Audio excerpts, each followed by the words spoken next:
thought I'd duck in and do Anxiety with Attitude, week 6. This week is about non-judgment. We're actually up to the second last week of the Braving Analogy and Building Self-Trust in Us. We're up to the end, which is non-judgment. Last week's integrity, I don't know about you, how did you go? How did you find integrity? Did you find integrity lacking in others? Did you find areas of yourself where you wanted to have more integrity? It was actually a pretty big week for me, but I'll go into that in another video if I feel the need to. It was just a really big week in being aware of areas where people had been less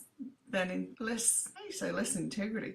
They'd had less integrity in their relationships with me, and I'd held on to wounds. So I was able to let a lot of that go, is really the nuts and bolts of it. In the week of non-judgment and the part to do with trust, real trust doesn't exist unless help is reciprocal and non-judgmental. So this means you can fall apart, ask for help, and not be judged by me. Now, because we're doing it the other way, where I'm building trust into myself, I have to give myself permission to fall apart, ask for help, recognize when I need help or areas where I've never asked for help, and learn to ask for help, and not to judge myself. So I want you to think about all the times in your life when you judge yourself. What's the voice say? How many times do you tell yourself off in your thoughts? I could have done better than that. I should have done this, or I should have done that. How many shoulds do you tell yourself? And how harsh are you with you? How cynical are you? I certainly found that cynicism, I don't know if it's just an Australian thing, but I certainly found that I could be cynical about a lot of things because I had that lack of trust about life. Because life had taken everything away from me, I became very cynical. And the opposite of being cynical was having the ability to build joy into my life. And if you find that there's something that you're doing, don't say I shouldn't be doing that. Flip it around and do the positive, because the more you tell yourself you shouldn't, you do it. Did you know that there was studies done? Remember how, I don't know if you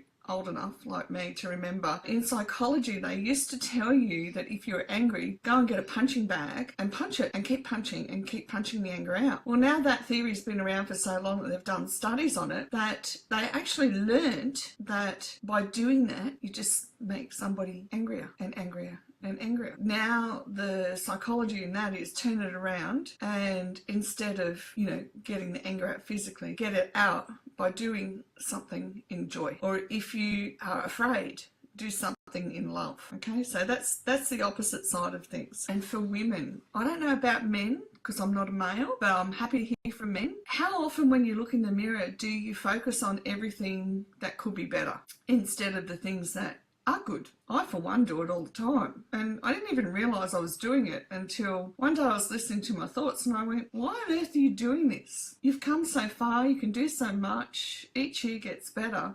This has just got to stop. Sometimes I wonder if it's wired into us to just be critical of ourselves. Could be, or it could be our families just raised us to be critical, and they can raise us to be critical simply by not being affirming. Okay, I found that was a big challenge too. Learning to not judge ourselves will help us in not being able to judge others. How many times do you go out and you drive in the car and you lose your temper at the idiot driver? And these might seem like small things, but they always lead to bigger things too, as to where the judgment comes in, and when it's critical, especially in relationships. You need to be able to not be judgmental. That's something that jumps in, and when you're yelling at somebody, your judgment has kicked in, and it kicks in because they've hurt a part of your heart, or they've frustrated you, your emotions become involved.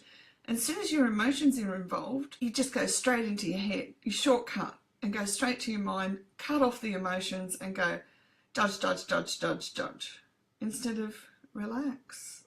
Everything will come together. I've worked for years on this and I still haven't perfected it at all. My current thing is learning to let go, that I don't have to organise everything for everyone, and learning to recognise when I'm doing that. And that's a whole other chat show. But it is part of learning to not judge myself. The question that we then have to come down to, because we're building up trust in ourselves, is how can I build up trust in myself to make good decisions for me if I don't stop judging myself first? And then in stopping the judging, you've got to learn to listen to your thoughts. You've got to learn to feel what you're feeling.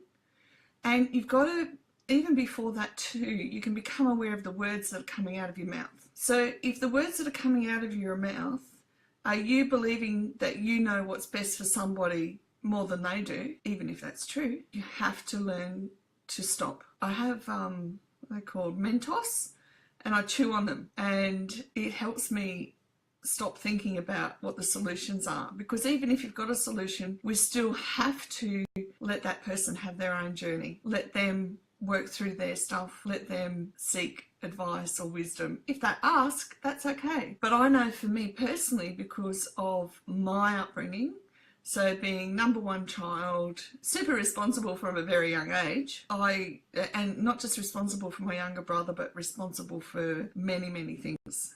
And it just got collectively more over the years. It's very easy for me to see how somebody could go and do something better, but better doesn't make it right. They've got to work out their own situation their own way and unfold it so that then they go on to be able to do that for somebody else as well. Now, part of what you can do too is learning or teaching yourself to turn your heart towards something that feels good. So in the moments when you want to tear your hair out, jump down someone's throat, instead of, when I became aware that the situation was going to create anger, upset, frustration, either on their end or my end or both, I learnt to point us towards something that made us feel good, cracked a joke so that we could break down and remember that we loved each other and that we could sit down and talk it out. Sometimes it was a case of let's separate, but for the most part, we'd sit down and learn to laugh, find the joy, remember times when there was joy, encourage, etc., etc. Now, I know that's a whole bunch of stuff, but the primary thing is to become aware. Become aware of when there's a pattern happening